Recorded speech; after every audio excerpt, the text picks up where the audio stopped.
they built the high places, speaking about Israel, the high places of Baal, which are in the valley of the son of Hinnom, to cause their sons and their daughters to pass through the fire to Molech, which I did not command them, nor did it come into my mind that they should do this abomination to cause Judah to sin.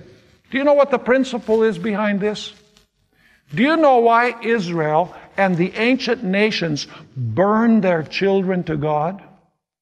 Because they believed that God was a wrathful God. God is a God who is angry. And in order to appease Him, you had to burn your children to the god Molech. So any church that gives the image that God is a vengeful God, that God is waiting to throw you into hell if you misbehave, in principle is doing the same thing as what Israel did in the Old Testament, even if we don't burn our children to any god. Another thing which the Bible calls abomination is the shedding of innocent blood. Does the harlot shed innocent blood of those who don't agree with her?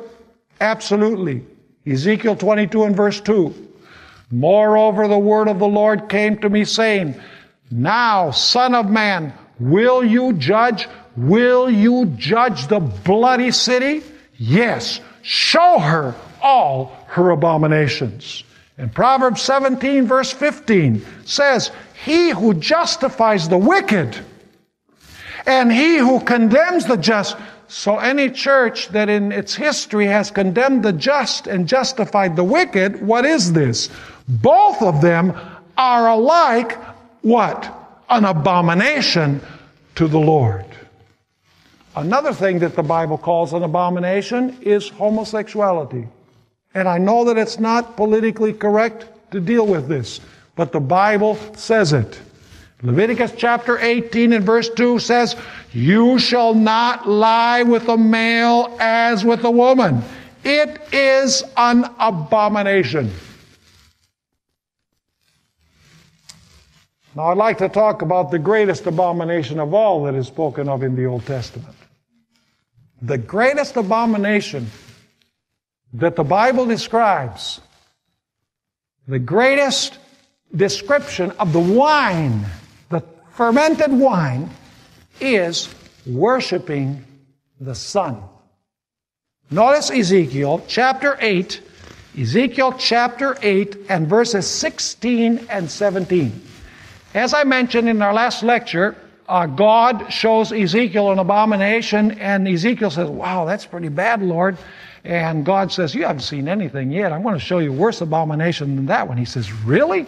So God shows him an abomination that's worse. By the way, one of those abominations is worshiping the sun god and the moon god, or the moon goddess. Interesting. We'll come back to that a little bit later on in our series. So God shows him another abomination. He says, Wow, this has got to be the worst. Worst. God says, No. There's one that's worse than that. And finally, you get to the worst abomination of all. Notice what it says in Ezekiel 8, 16 and 17. So he brought me into the inner court of the Lord's house. And there at the door of the temple of the Lord,